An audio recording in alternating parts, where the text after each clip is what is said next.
Imaginez une personne qui semble avoir tout le succès, la stabilité, une famille aimante, mais se retrouve incapable de se libérer d'une habitude compulsive qui le consomme lentement. Imaginez une autre personne qui a enduré une enfance douloureuse pour se tourner vers des substances, des comportements ou des relations qui engourdissent leurs blessures intérieures. Et si la dépendance ne concerne pas la substance ou le comportement lui-même, mais quelque chose de bien plus profond.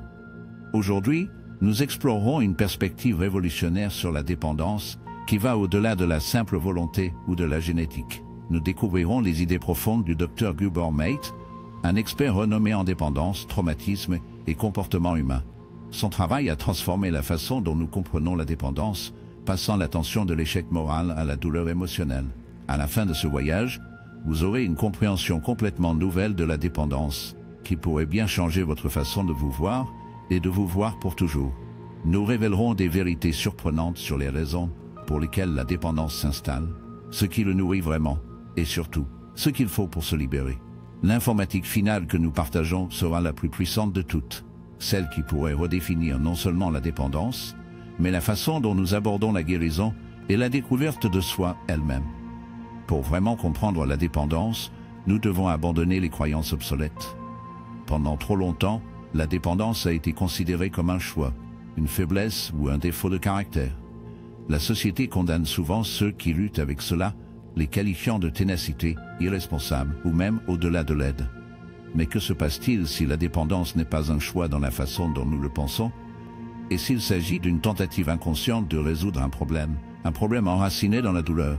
Le Dr Gabor Mate a passé des décennies à travailler avec des personnes aux prises avec les formes de dépendance les plus graves. De la dépendance aux drogues aux comportements compulsifs comme le jeu, la suralimentation et même le bourreau de travail. Ces recherches ont conduit à une conclusion radicale. Mais profondément humaine, la dépendance ne concerne pas la substance ou le comportement lui-même, mais la douleur qui se trouve en dessous. Pensez-y, quand les gens atteignent-ils des substances ou adoptent-ils des comportements compulsifs? Ce n'est pas aléatoire. Cela se produit dans des moments de stress, d'anxiété, de solitude ou de troubles émotionnels. La toxicomanie est une tentative d'apaiser la douleur, de combler un vide interne, d'échapper à une réalité insupportable. Comme le dit Matt, la vraie question n'est pas pourquoi la dépendance, mais pourquoi la douleur. Cela change tout. Au lieu de demander pourquoi quelqu'un ne peut pas arrêter de consommer des médicaments, pourquoi quelqu'un ne peut pas se libérer des relations toxiques, ou pourquoi il se sent obligé de poursuivre la validation externe, nous devrions demander quelle douleur essaie-t-elle d'engourdir? Quelle blessure essaie-t-il de guérir? Les origines de la dépendance remontent souvent aux expériences de la petite enfance. Les neurosciences confirment maintenant ce que de nombreux psychologues soupçonnent depuis longtemps: nos premières années façonnent la façon dont notre cerveau se développe. Les enfants qui souffrent de négligence, d'abus ou de déconnexion émotionnelle grandissent avec des systèmes nerveux câblés pour le stress. Leur capacité à réguler les émotions est altérée, ce qui les rend plus vulnérables à la recherche de sources de soulagement externes. Matt explique que la dépendance est profondément liée au traumatisme, et que le traumatisme n'a pas à être extrême ou dramatique. Il ne s'agit pas seulement de violences physiques ou d'événements mortels. Il peut être aussi subtil que de grandir en se sentant invisible, inconnu ou mal aimé. Un enfant qui apprend que ses émotions sont trop à gérer pour les autres, ou que leurs besoins ne seront pas satisfaits pour développer des mécanismes d'adaptation pour survivre. Parfois, ces mécanismes d'adaptation évoluent en dépendance. Considérez un enfant qui pleure, mais qui est ignoré. Au fil du temps, ils apprennent que l'exprimer leurs émotions est futile. Un enfant qui apprend que ses émotions sont trop à gérer pour les autres, ou que leurs besoins ne seront pas satisfaits pour développer des mécanismes d'adaptation pour survivre. Parfois, ces mécanismes d'adaptation évoluent en dépendance. Considérez un enfant qui pleure, mais qui est ignoré. Au fil du temps, ils apprennent que l'expression de leurs émotions n'apporte aucun soulagement. Leur cerveau s'adapte, cherchant des moyens de supprimer la détresse. Lorsque cet enfant grandit, il peut découvrir que l'alcool, les drogues, la nourriture ou même les réalisations constantes facilitent temporairement leur inconfort.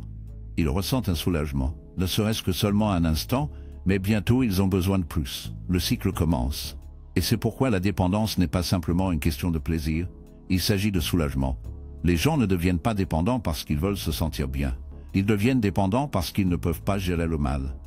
Et si la dépendance n'est pas le problème lui-même, mais un symptôme de douleur non résolue, des besoins émotionnels non satisfaits, de la déconnexion profonde de soi. Nous vivons dans une société qui favorise la dépendance. La vie moderne est remplie de stress, de pression et de déconnexion. Nous sommes constamment bombardés de messages qui nous disent que nous ne sommes pas suffisants.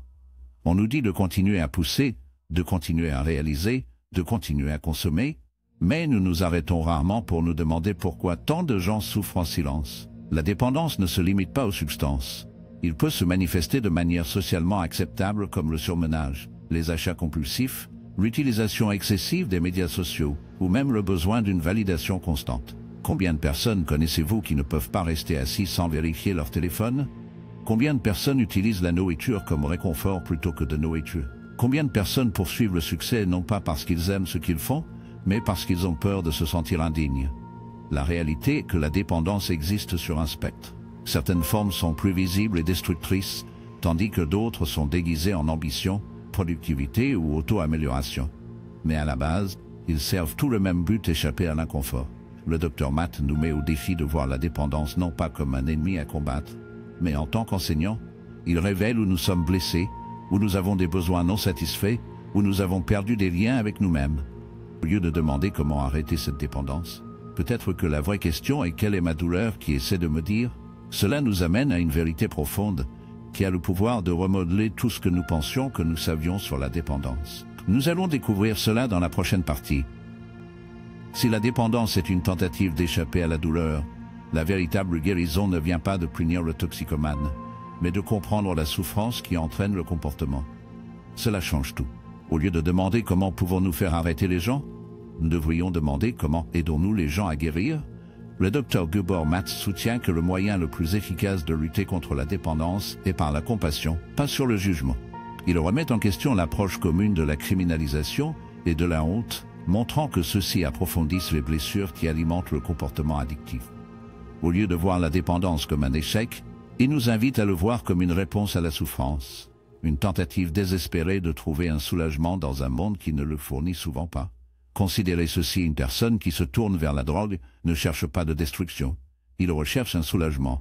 Une personne qui adopte des comportements compulsifs n'essaie pas de ruiner sa vie, ils essaient de gérer des émotions insupportables. Lorsque nous comprenons cela, nous pouvons commencer à changer notre point de vue, non seulement sur la dépendance, mais sur la nature humaine elle-même.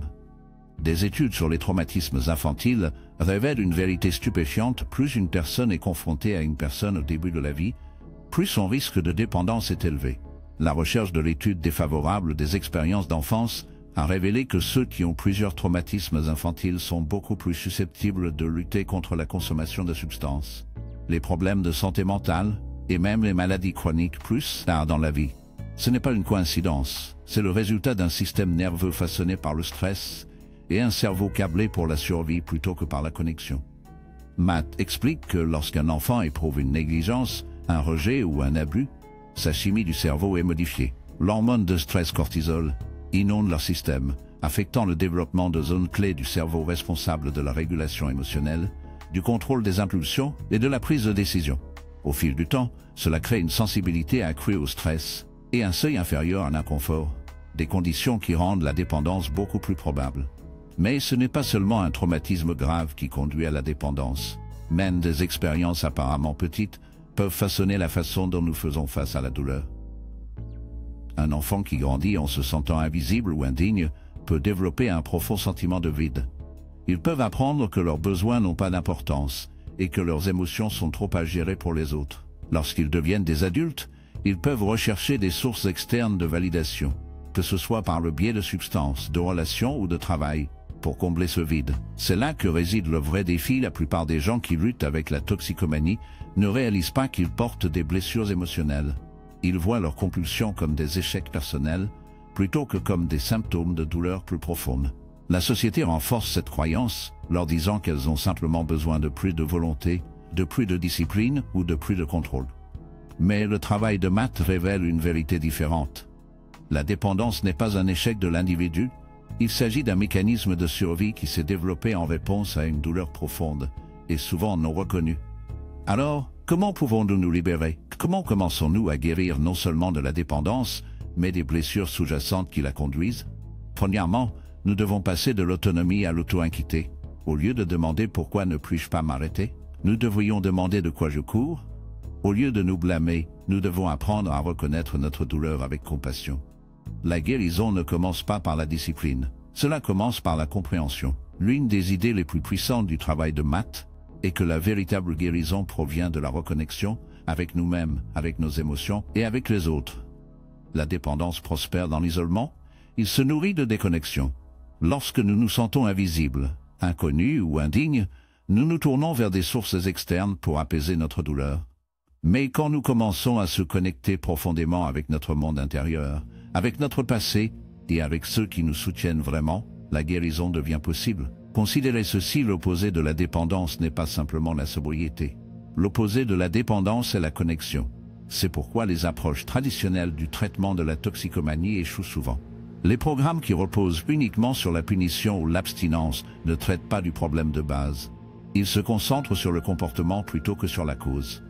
Mais lorsque nous créons des environnements de sécurité où les gens peuvent explorer leur douleur sans crainte de honte, la transformation devient possible.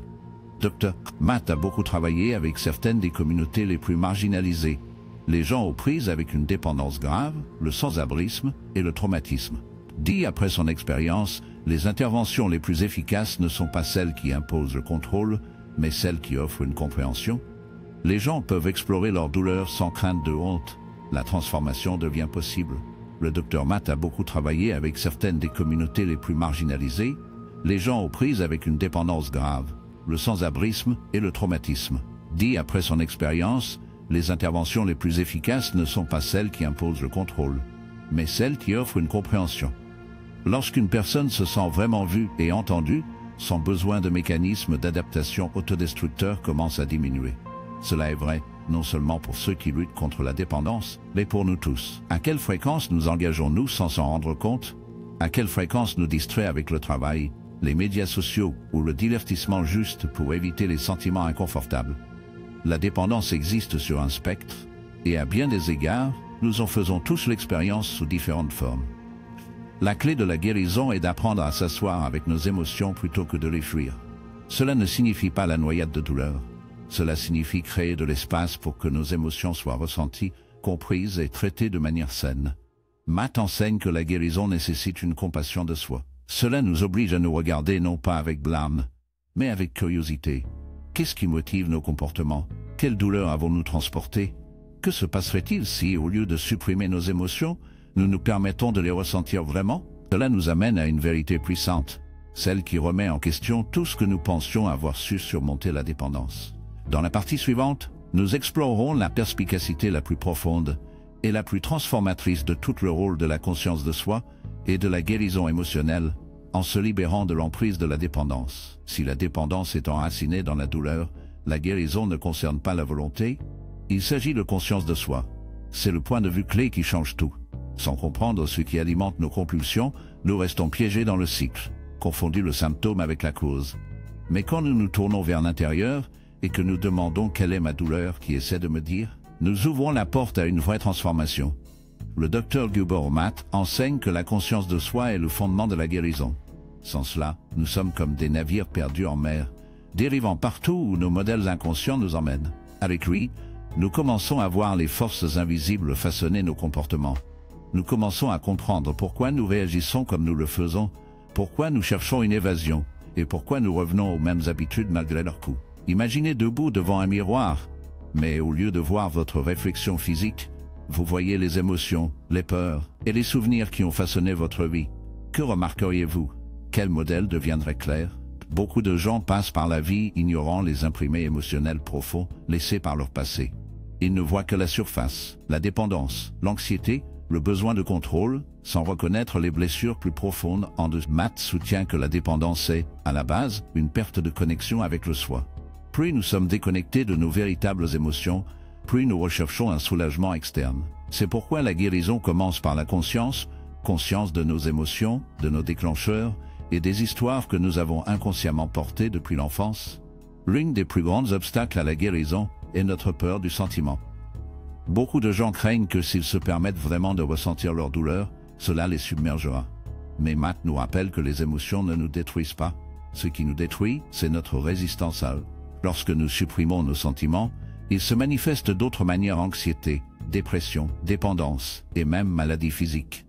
Mais lorsque nous nous permettons de reconnaître notre douleur, nous faisons le premier pas vers la liberté. Pensez à la dernière fois que vous avez ressenti une gêne émotionnelle. Quelle est notre résistance à eux se manifeste d'autres manières: anxiété, dépression, dépendance et même maladie physique. Mais lorsque nous nous permettons de reconnaître notre douleur, nous faisons le premier pas vers la liberté. Pensez à la dernière fois que vous avez ressenti une gêne émotionnelle. Qu'est-ce que tu as fait? Vous êtes-vous assis avec le sentiment en lui permettant d'être traité?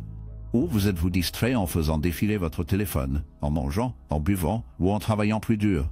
La plupart d'entre nous ont été conditionnés pour éviter nos émotions. Nous avons appris à craindre la tristesse, à supprimer la colère et à engourdir la solitude. Mais que se passe-t-il si nos émotions ne sont pas l'ennemi? Et s'ils essaient de nous guider vers la guérison?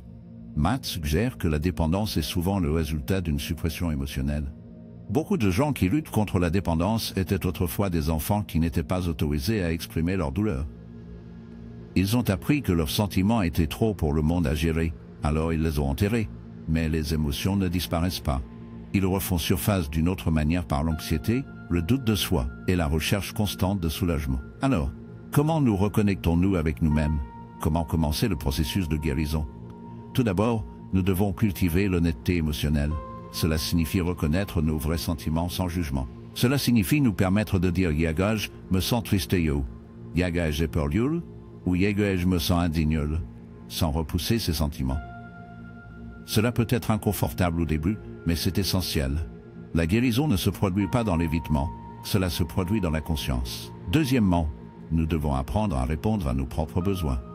Beaucoup de gens se tournent vers la dépendance parce qu'ils n'ont jamais appris à se réconforter de manière saine.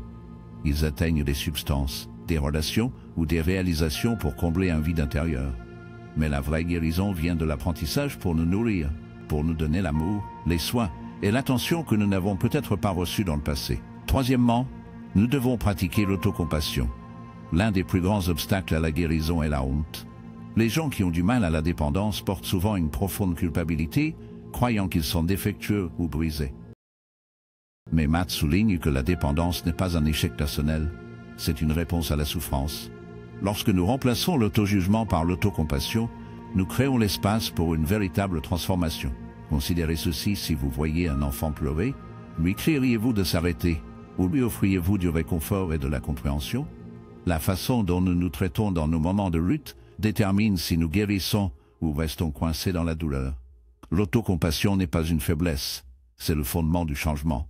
Mais la conscience de soi ne suffit pas à elle seule. La guérison nécessite également une connexion.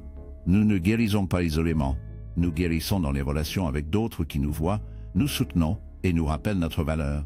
C'est pourquoi la communauté est si vitale pour surmonter la dépendance. Que ce soit par la thérapie, les groupes de soutien ou les amitiés profondes, avoir des personnes qui comprennent notre douleur peuvent faire toute la différence. Matt explique que la dépendance prospère dans des environnements de solitude et de honte. Beaucoup de gens cachent leurs difficultés par peur du jugement. Ils croient qu'ils doivent combattre leurs démons seuls. Mais la vérité est que la guérison se produit lorsque nous nous permettons d'être vus. Lorsque nous partageons notre douleur avec les autres, nous rompons le cycle de l'isolement et nous rappelons que nous ne sommes pas seuls. Pensez à votre propre vie. Y a-t-il des gens vers lesquels vous pouvez vous tourner lorsque vous vous débattez? Vous permettez-vous d'être vulnérable? Ou gardez-vous votre douleur cachée? Le chemin vers la guérison ne concerne pas la perfection. Il s'agit de la connexion avec nous-mêmes et avec les autres. Nous ne sommes pas seuls. Pensez à votre propre vie.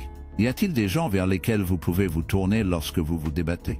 Vous permettez-vous d'être vulnérable ou gardez-vous votre douleur cachée? Le chemin vers la guérison ne concerne pas la perfection. Il s'agit de connexion, avec nous-mêmes, avec nos émotions et avec ceux qui peuvent nous soutenir. Cela nous amène à la perspicacité finale et la plus puissante de tous: que se passe-t-il si la dépendance ne consiste pas seulement à échapper à la douleur, mais à chercher quelque chose de plus profond? Et si, à la base, la toxicomanie est une recherche erronée de sens, pour l'amour, pour la complétude? Dans la dernière section, nous découvrirons la clé ultime de la guérison. La seule vérité qui peut transformer non seulement la dépendance, mais toute notre compréhension de la souffrance humaine. Si la dépendance ne consiste pas seulement à échapper à la douleur, mais à rechercher quelque chose de plus profond, alors la guérison ne consiste pas seulement à briser une habitude, il s'agit de redécouvrir qui nous sommes vraiment. C'est la perspicacité ultime que le docteur Gabor Maté nous offre. La dépendance n'est pas simplement une maladie ou un trouble. C'est un appel de l'intérieur, un signal que quelque chose de vital manque dans nos vies. Pensez-y, lorsque les gens décrivent la dépendance, ils parlent souvent d'un vide qu'ils ne peuvent pas combler, d'un désir qu'ils ne peuvent pas satisfaire. Ils poursuivent le plaisir, mais ne trouvent jamais une joie durable. Ils cherchent un soulagement, mais ne se sentent jamais vraiment en paix. Pourquoi? Parce que la dépendance ne concerne pas seulement la substance ou le comportement. Il s'agit d'une fin de sens pour l'amour, de la complétude. Maté soutient qu'à l'origine de toute dépendance, une déconnexion profonde de soi. Lorsque nous ne sommes pas en contact avec qui nous sommes vraiment, lorsque nous supprimons nos émotions et rédigeons notre voix intérieure, nous créons un vide. La toxicomanie intervient pour combler ce vide, offrant un soulagement temporaire, mais jamais la véritable épanouissement. La vraie question n'est pas pourquoi la dépendance, mais pourquoi la douleur, et même au-delà, pourquoi la déconnexion? Considérez ceci, chaque être humain est né avec un besoin inné d'amour, de connexion et de but. En tant qu'enfant, nous nous tournons vers nos soignants pour la sécurité et la validation. Lorsque ces besoins sont satisfaits, nous développons un sentiment de sécurité, une conviction que le monde est un endroit sûr et aimant. Mais lorsque ces besoins ne sont pas satisfaits, lorsque nous éprouvons la négligence, le rejet ou le traumatisme, nous internalisons un message différent. Je ne suis pas suffisant, je ne suis pas adorable, je dois être autre chose que qui je suis pour être accepté. Cette croyance façonne tout. Cela affecte la façon dont nous nous voyons, la façon dont nous interagissons avec les autres et la façon dont nous faisons face à la douleur. C'est pourquoi tant de gens recherchent une validation externe, pourquoi ils surmenagent, surconsomment ou poursuivent des distractions sans fin. Ils essaient de combler un vide qui ne peut être rempli de l'intérieur. Alors, comment guérir-nous? Comment pouvons-nous nous libérer du cycle de la dépendance? Pas seulement pour les substances, mais à tout ce qui nous maintient déconnectés de nous-mêmes. Premièrement, nous devons récupérer notre sentiment de soi. Nous devons reconnaître que notre valeur n'est pas basée sur ce que nous faisons, ce que nous réalisons ou comment les autres nous perçoivent. C'est quelque chose d'intrinsèque, quelque chose qui a toujours été là, attendant d'être redécouvert. Maté enseigne que la guérison commence lorsque nous cessons de fuir notre douleur, de notre passé, de nous-mêmes. Lorsque nous tournons enfin vers l'intérieur, lorsque nous nous permettons de nous asseoir avec nos émotions au lieu de les engourdir, nous commençons à nous reconnecter. Nous commençons à voir que nous ne sommes pas brisés. Nous portons simplement des blessures qui ont besoin d'attention, de compréhension et de soins. Deuxièmement, nous devons redéfinir ce que signifie l'accomplissement. La société nous apprend à rechercher le bonheur dans des choses extérieures, succès, richesse, statut.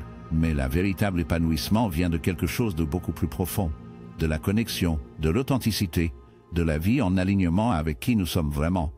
Plus nous supprimons notre vrai moi, plus nous recherchons des substituts. Mais lorsque nous commençons à embrasser nos émotions, nos besoins et notre chemin unique dans la vie, l'attraction de la dépendance s'affaiblit. C'est pourquoi les pratiques comme la pleine conscience, la thérapie et l'autoréflexion sont si puissantes. Ils nous aident à voir au-delà de nos envies immédiates. Ils nous apprennent à observer nos pensées et nos sentiments sans être contrôlés par eux. Ils nous rappellent que nous sommes plus que nos impulsions. Cela sous la surface, il y a une partie de nous qui est entière, résiliente et capable de guérir. Enfin, nous devons embrasser la connexion, pas juste avec nous-mêmes, mais avec les autres. La plus grande idée fausse sur la dépendance est qu'il s'agit d'un échec personnel. Mais la vérité est que la dépendance prospère dans l'isolement. La guérison se produit dans la communauté. Lorsque nous nous entourons de gens qui nous voient, nous soutenons et nous rappellent notre valeur, nous commençons à réécrire les histoires que nous avons transportées depuis si longtemps. Imaginez ce qui se passerait si, au lieu de punir la dépendance, nous avons cherché à le comprendre. Imaginez si, au lieu de faire honte à ceux qui luttent, nous avons créé des espaces où ils pourraient guérir. C'est le changement qui est demandé, un passage du jugement à la compassion, du contrôle à la connexion, de la suppression à la compréhension. Parce qu'à la fin, la dépendance n'est pas l'ennemi, c'est un messager. C'est un signe que quelque chose dans nos vies a besoin d'attention, que quelque chose en nous demande à être vu, entendu et guéri. Et c'est la vérité la plus puissante de tous. La guérison est possible. Peu importe la profondeur des blessures, peu importe la durée de la lutte, il y a toujours un chemin à suivre. Le voyage n'est peut-être pas facile, mais cela en vaut la peine. Parce qu'au cœur de la guérison est quelque chose que nous aspirons tous, pas seulement à la fin de la dépendance, mais à un retour à nous-mêmes. Alors maintenant, je vous laisse avec cette question: que recherchez-vous vraiment? Et que se passerait-il si, au lieu de regarder vers l'extérieur, vous commenciez à regarder à l'intérieur? Faites-moi savoir vos pensées dans les commentaires. Si cela a résonné avec vous, partagez ce message avec quelqu'un qui a besoin de l'entendre. Parce que plus nous comprenons la dépendance, plus nous pouvons créer un monde où la guérison est possible pour tout le monde. Merci d'avoir regardé.